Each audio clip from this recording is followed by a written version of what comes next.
Okay, so here we go. Good morning, good afternoon, good evening. Welcome to BWTM Online. Not the usual start, thanks to our friends at Google. The Google box doesn't open, and so therefore some of the things and the features that they have on Google I can't access. So this is the way we start tonight. And probably for some people, that's a good thing. They'd have to be annoyed by the constant BWTM Online starting off. Anyway, hope that you're having a great day.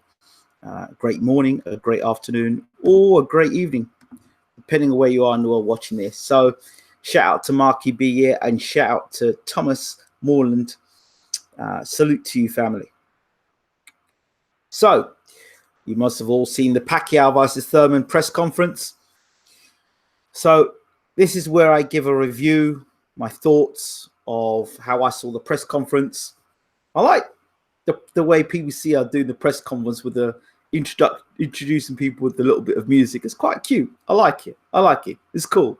Might be annoying for others, but I found it quite cool. Anyway, let's get down to the meat and bones of this situation. Pacquiao versus Thurman. Legend versus, well, in Pacquiao's eyes, probably a young upstart.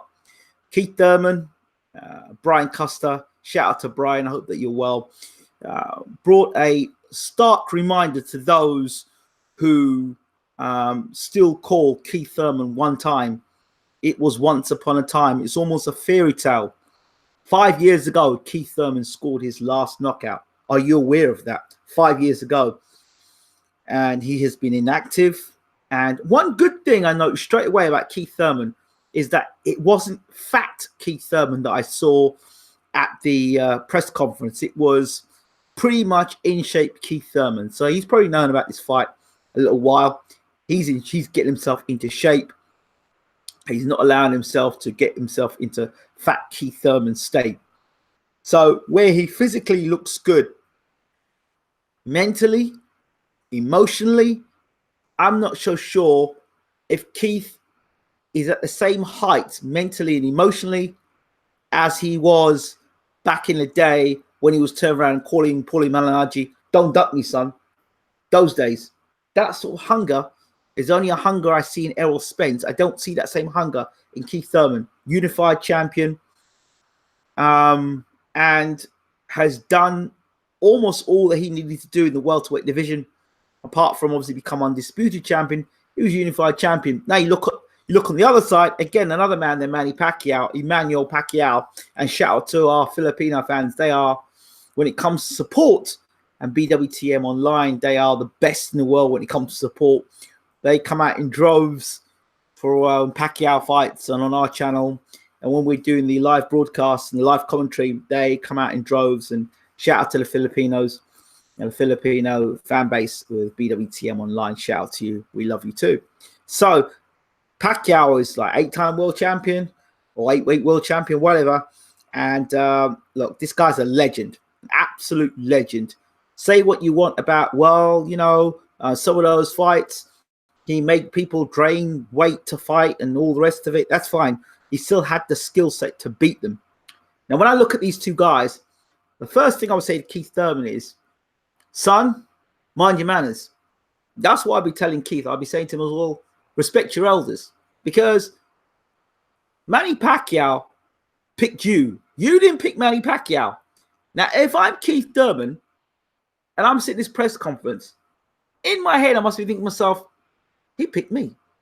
He picked me. Why the hell he picked me? Why would he have picked me? That's the question I'd be asking. Why did he pick me? I see myself as the baddest welterweight in the world. Why did he pick me? Why did he pick Errol Spence? Why did he pick Danny Garcia? Why did he pick Sean Porter? Why did he pick Terence Crawford? The Terence Crawford fight's been on, talked about for ages. Why me?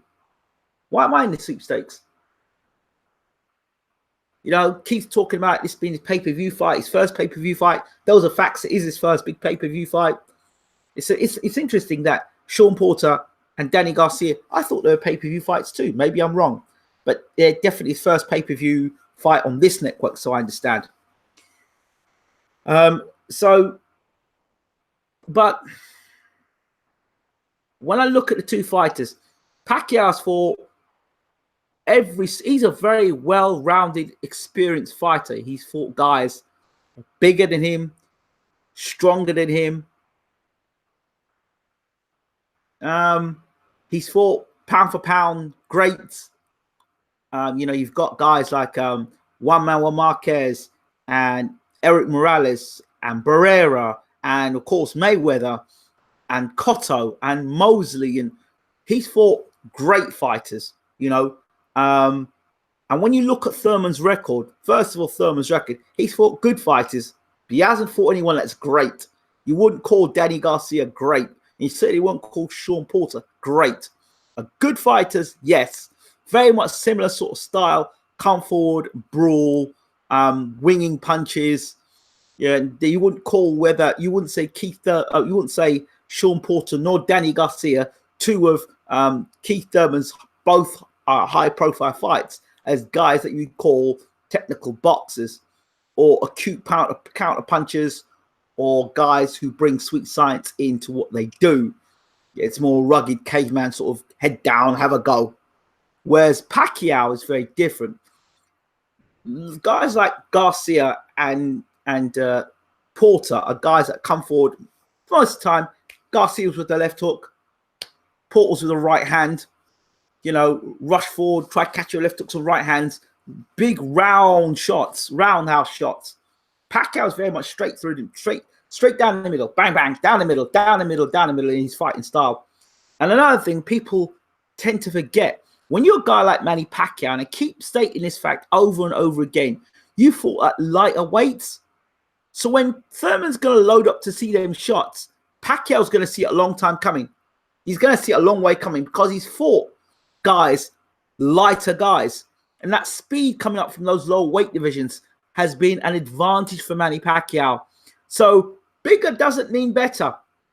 Bigger just means there's more of you to hit and there's more of you to protect. So for Thurman, this is going to be the best fighter he has faced in his career.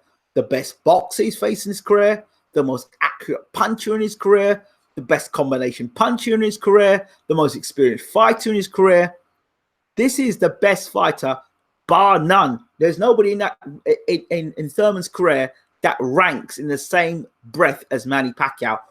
Why this fight is Pacquiao being the underdog is beyond me. It's beyond me. I mean, Thurman, I would like to know what people would say the night Manny Pacquiao knocked out Ricky Hatton. That Manny Pacquiao versus Keith Thurman, any version of Keith Thurman, whether it be the Keith Thurman that fought and beat Garcia, the Keith Thurman that beat Porter, the one that dropped Bundu early, any version of Keith Thurman versus that Manny Pacquiao, then I don't think Thurman beats him.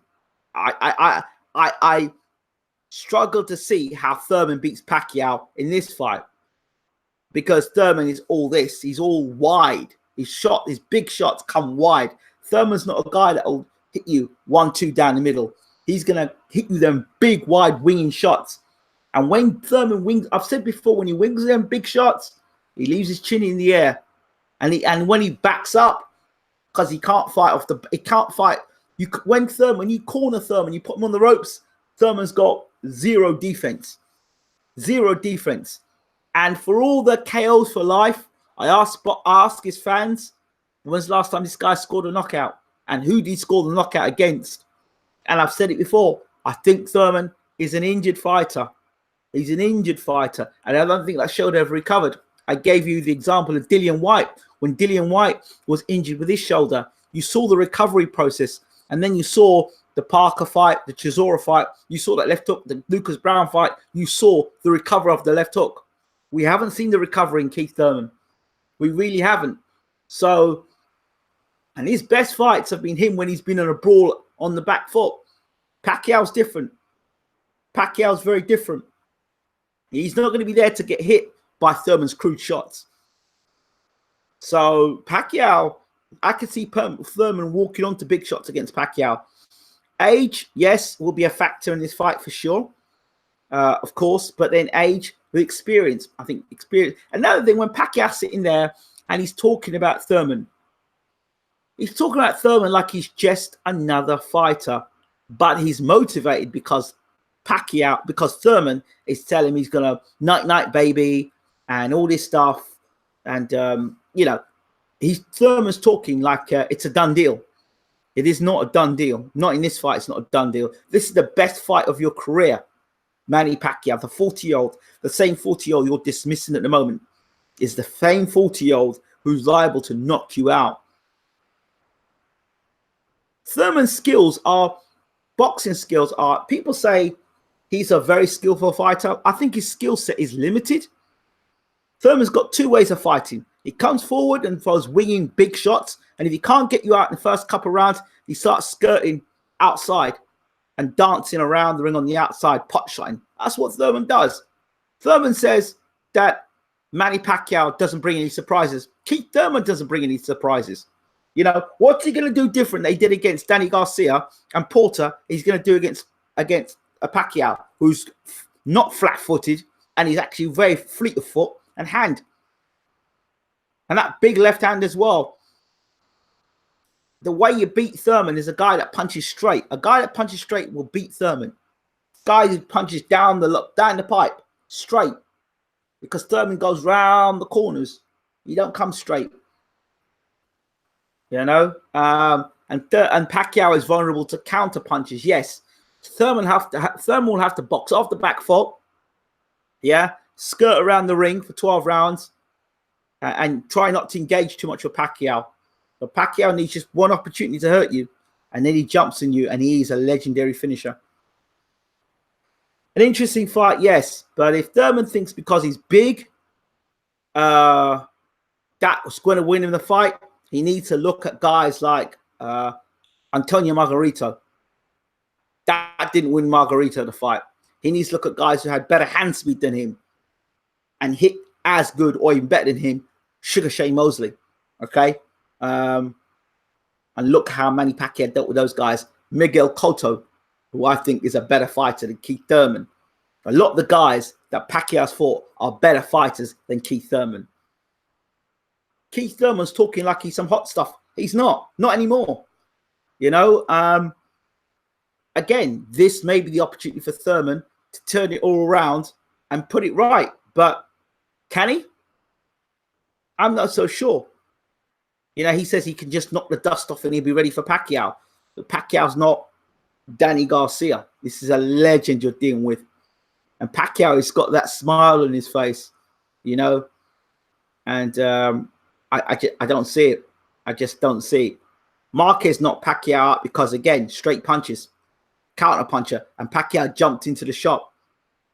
That's what made that shot so bad, because Pacquiao jumped into the shot, and he jumped into the shot because his trainer, which people still don't want to acknowledge, Freddie Roach, was the guy who was saying, let's go knock out Marquez. We had to fight one against Marquez. So Freddie Roach is the reason why Pacquiao got knocked out that night. Eric Brown says, hope everything's going well, brother. I think Pac's legs are going to be the factor in the fight. If his legs can't get him out of the way, I think Thurman can beat him. Well, Thurman's going to have to be brave. He's going to have to be brave against Pacquiao. And he's going to have to put a sort of pressure on Pacquiao. But when he puts that pressure on Pacquiao, you got to remember, faster hands Pacquiao, better ring generalship than Thurman. And, you know, he knows his way around the ring better than Keith Thurman. You look at most of the guys Thurman's fought, they've mostly been flat-footed. If you look at Keith Thurman's style, what does his style bring to the table that Pacquiao hasn't seen before? But then look at what Pacquiao does and look at Thurman's resume and the type of guys Thurman's fought. Majority flat-footed, come forward, either brawlers, guys who go to the body. Nobody really, fleet-footed. He doesn't have to worry about getting hit to the body that much because Pacquiao doesn't really go to the body as much as someone like a Collazo did on him. And he's not going to have a guy that's coming straight forward like a bull in a china shop against like Sean Porter. And he won't have somebody flat-footed like Danny Garcia winging with one big left hook. And the last guy he fought, Well, he was as slow as molasses, and he still nailed Thurman. Doesn't look good. Really doesn't. Thurman is better than Horn. Right. And your point is, so I take it that you've only started watching boxing since Pacquiao. So where were you when Pacquiao knocked out Ricky Hatton? Would you tell me that Thurman's a better fighter than Ricky Hatton? I'm waiting. Would you tell me that Thurman's a better fighter than Shane Mosley? I'm still waiting. Would you tell me that Thurman's a better fighter than Miguel Cotto? I'm still waiting. Would you tell me that Keith Thurman's a better fighter than Floyd Mayweather? And Floyd, even himself, was defensive first against Manny Pacquiao. I don't know where you're going with that. He's better. Yeah, I would now, as Pacquiao is 40 and 41. So what? How old was Bernard Hopkins when he was fighting? When you don't abuse your body in boxing, whenever you see Manny Pacquiao look fat and out of shape, the matter man's 40, 41. There are guys at 40, 41 in their primes. No. So talk to me about Bernard Hopkins. Talking about Bernard Hopkins. He beat Jesse Vargas. He's beaten Jesse Vargas. Look at his comeback. The guys he's fought in his comeback. Last fight was against Adrian Broner. Good performance. Almost, you know. And the other thing you got to remember as well, Thurman won't get away with what Broner got away with. Because another thing a lot of people are misreading is that Broner is a guy that came from a lower weight division. So Pacquiao and Broner are two guys from lower weight divisions, right? So they fought guys who throw punches a lot faster, and they see the punches coming. I keep talking about this over and over and over again. And as you move up in weight, Broner fought on a much lower. It was a lightweight, wasn't he, Broner? Before he moved up to welterweight, he was a lightweight. And lightweights, you would think, punch faster than welterweights, right? So they see these guys' punches coming. So when Pacquiao and Broner fought, and Broner got stunned, Broner sees his punches going. He can see the punches coming. He can roll because he's been there. He's come from a lighter weight division, so he's used to seeing that stuff. Thurman's not going to have that. Thurman's not going to have the luxury of that. So when them bombs start flying at Thurman, never mind Thurman flying bombs, when Pacquiao starts tagging Thurman, he'll tag Thurman. I don't know how Thurman gets out of the way of it because there's a lot of him. There's a lot of him. So a lot of people are talking, oh, he's a big guy. Yeah, he's a big dude. And Thurman does tire in fights as well. So I don't know. I think this fight is all down to that elbow Thurman injury. I really do. I've been saying, never mind the elbow injury. What about the shoulder injury? Like I told you, I knew Keith when Keith used to ring my house back in 2012, 2013. Right? He'd ring the house on a regular basis and we'd talk. I said, Keith, you cannot keep fighting that way. You throwing punches like you're a fast bowler. You can't keep throwing punches out here all the time. Eventually, you're going to pull your shoulder out. Now look what's happened to him. He's not scored a knockout in 5 years. Of all the welterweights in the world that Pacquiao could have fought, why Keith Thurman? Why not Errol Spence? Oh, well, because Errol Spence had a fight against Sean Porter lined up. Unification. Yeah, sure. There could have been a unification back between Pacquiao and them. Who brings in more money? Sean Porter or Manny Pacquiao? Exactly. So Pacquiao versus Crawford. Why was that fight not made? Maybe TV networks. I don't know. I remember your old videos on his trainer dining him. Yeah, exactly. That's what I'm saying to you. So my point is this. Thurman is not the same fighter. So when we look at Thurman, we think about one-timers, explosive punch power and all that stuff. Them guys that walk into Thurman shots. I mean, he didn't drop Porter, did he? And he didn't drop Garcia, did he? But Broner was able to drop Porter, right? Thurman wasn't able to knock down Luis Collazo, right? How many times did Khan knock down Luis Collazo? Just for the record. So there's something there. Khan Lower weight division, moved up in weight. Speed. Spence would beat Pac-Man comfortably. Thurman an easy option. I'm not sure if Spence would beat Pac-Man easily. I think a lot of talk about Spence is still unproven. For me, it's still unproven. Spence's big eat-out fight so far has been because he beat Kell Brook, who was already a beaten fight by Golovkin. And you can't even say the Mikey Garcia fight, because Mikey Garcia had no business being in the ring with him. Mikey Garcia had no business being up there, because Mikey Garcia was never going to beat Errol Spence. That boy was just there to get beat.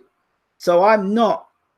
I like Errol Spence, but I don't believe he's the truth. And I don't know how people can, on one fight, make this guy to be the truth. I don't know how a man like that can be the truth. There's more truth in Thurman than there is in Spence, because Thurman's fought Porter and he's fought Garcia. He's unified as well. So now Spence gets his chance to fight now Porter and begin to justify himself being the truth. All right? He gets to justify himself being the truth. But I don't think that he is the truth yet. One fight doesn't make you the truth. One fight makes me open my eyes and go, okay, so you have some talent, you got some ability there, but you're not the truth because you beat Kell Brook. You know, boxing fans, you just have to knock one guy out and you're like, oh, he's a bogeyman. Well, what makes him a bogeyman? What makes it, what has Spence done spectacularly that you can go, dang, that brother, no, he's dangerous. Like, if you look at Inui, you say, shit, that's a bad man. Inui's a bad man, yeah. Okay, he's the truth. Or if you were to say Wild and go, dang, you see where he knocked out Brazil? He's the truth. You know, guys that put devastating performances on, you go, yeah. But what was devastating against his fight with Danny Garcia? What was devastating about that? What was devastating about his fight with Kell Brook? There was nothing devastating. It was systematic, but it wasn't devastating. It wasn't devastating. It didn't make you go, oh, shit. And that's the thing. That's the thing when people talk about Spence.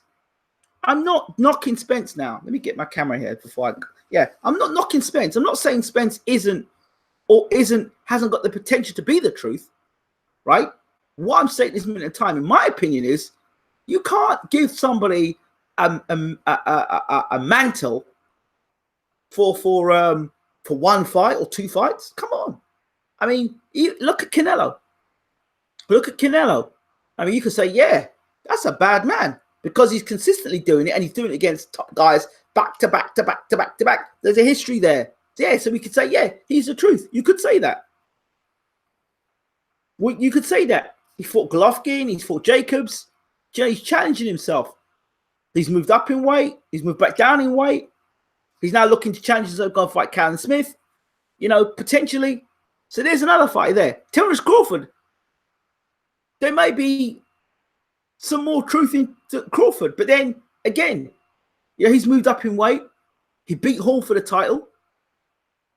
And he's fought a few guys. He's gone and fought Khan, which I knew was going to kick Khan's ass. So... is Spence the truth? To be confirmed. To be confirmed. Again, not saying he hasn't got the potential to be the truth, but he's going to have to fight a few more times against. So I'd like to see how he does against Danny Garcia. I'd like to see how he does against Porter. And then we can start to talk about he's the bogeyman of the division. Like, we use these terms bogeyman, like Luis Ortiz. Who's the bogeyman in the division? Well, okay, why is he the bogeyman? Let me think this out. What made him the bogeyman? Yeah, he beat Bryant Jennings. Okay, so well, he wasn't a bad man. So let's go next. Who did he beat? Who did he really beat for me to think he's a bogeyman? Like they say about Mike Tyson being the baddest man on the planet. But for you to beat the baddest man on the planet, who was the bad man you beat to be the baddest man on the planet? Who did you tame to become the baddest man on the planet? You can dub somebody the baddest man, But unless you beat somebody who's bad, how can you be the baddest? So I never understood that. Now, Evander Holyfield could have been considered the baddest man on the planet at the time when he beat Mike Tyson, because Mike Tyson was considered the baddest man on the planet. But when Holyfield beat him, he'd actually beaten the baddest man on the planet because people had dubbed Tyson the baddest man on the planet based on what he was doing. But yeah, you get what I'm saying. You know, if you dubbed Deontay Wilder the baddest man on the planet, he might not be the best man on the planet, but he might damn be the baddest man on the planet. When you talk about destructive performances, you don't look at Joshua and go, that's a real bad man, you know. You look at Fury, you certainly don't think that's a bad man. You think that's a man that's got a lot of heart, a lot of guts. But you don't look at that as a bad man. When you look at Wilder and the way he's taken out Thurman, the way he's taken out Ortiz, and now the way he's taken out Brazil, I mean, knocked out, bad. You got to think, dang. And then he goes and drops Fury as well, twice. That, you see, those are things I can go back and say, right, highlight reels.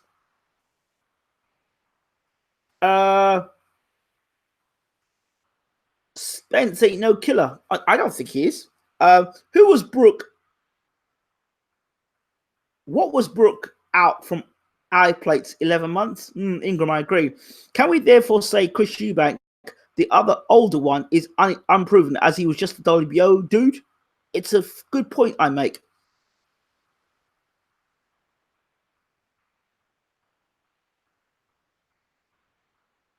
He did make a lot of defenses against people we didn't know about and didn't care about. It was the world tour because it was all about Eubank. When you are a personality, people come to see you fight, not necessarily what the opposition's about. It's about you. That's what Eubank was able to do because of his character. He had fights against Nigel Benn. He beat Nigel Benn. He was proven. Eubank was proven. He fought Nigel Benn. He beat Michael Watson. Yeah, Eubank was good. Eubank was good. I wouldn't say he was unproven. He was good. He was good. How many Hall of Famers did Tyson beat? Exactly. How many Hall of Famers? Well, yeah, you could say Larry Holmes, Michael Spinks. Don't know if Trevor Berbick will be in there. Hall of Famers. Larry Holmes.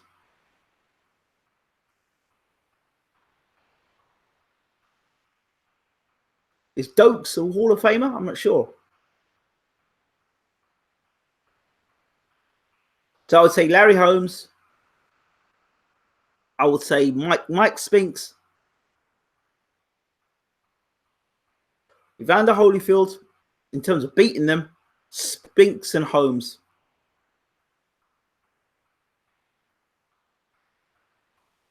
Yeah, there we go.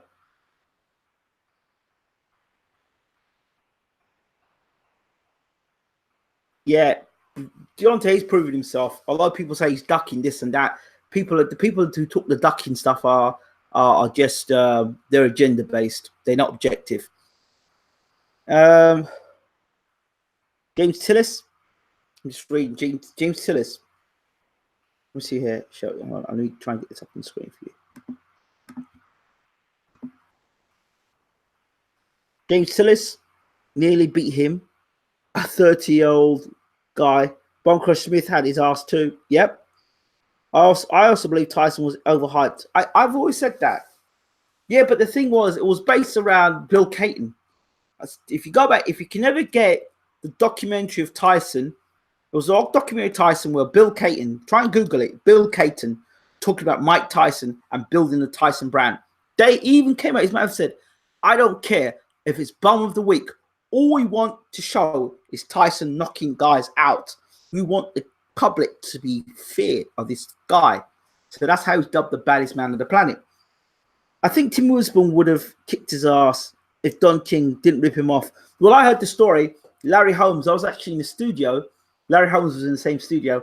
And the story was that Larry Holmes, he was preparing to fight Tyson. So Holmes wanted to fight Tyson. And Don King came to him and said to him, yeah, Larry, Yeah, we're going to give you X amount of time, a 10-week training camp to prepare for Mike Tyson. Larry Helms got into training camp, and then he came back to Larry and said, you know what? No, I tell you what, you only got the fight's 3 weeks, months training camp. So he cut the training camp in half, and Larry Helms came into the fight obviously underprepared to fight Mike, and that's the story.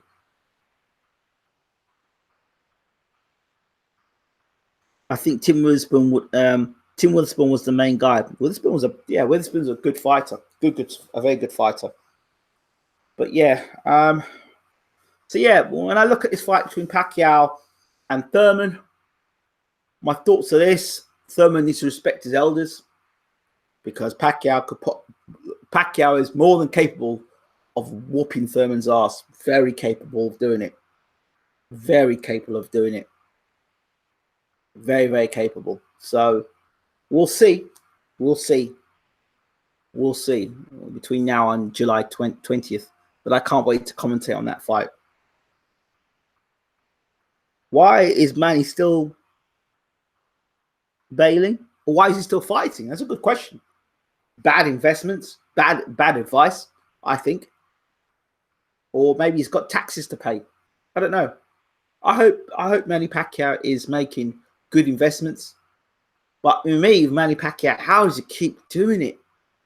How many times can he ring that sponge? All those training camps.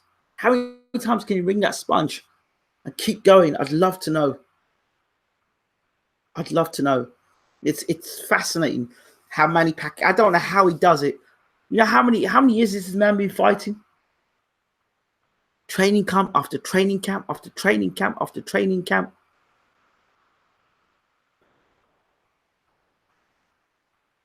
How does he do it? How does the man still do it and still have love for the sport?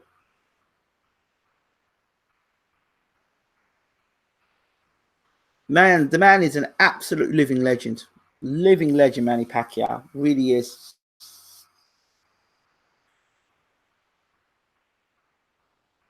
Pacquiao's defense is very good. Pacquiao's defense is good because he don't get hit. And the reason why he don't get hit is because his feet, his footwork. What was Hatton 32 and done? Yeah, because Hatton didn't live the life. Hatton didn't live the life inside the ring. He lived it outside the ring.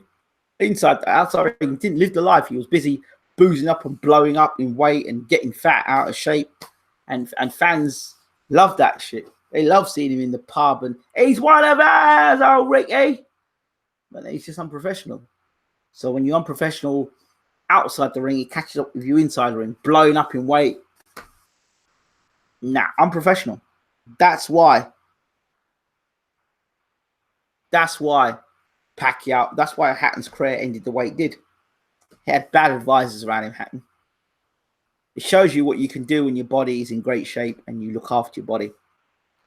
So I think that's it on my review. I don't think I've got any much more to say until the next time. So as always, don't forget to rate and subscribe and to leave your comments and to share this video and to let your people know about it. This has been me from BWTM Online. Check us out. Oh, by the way, www.bwtmonline.com. Get across the website. Check it out. Follow us on Facebook, BWTM Online. Follow us on Instagram, BWTM Online. Follow us on Twitter, BWTM Online, Bayloric, Bayloric TV. Follow us, get across there, and let's continue the conversation across the other platforms. I'm out. Have a great, great night.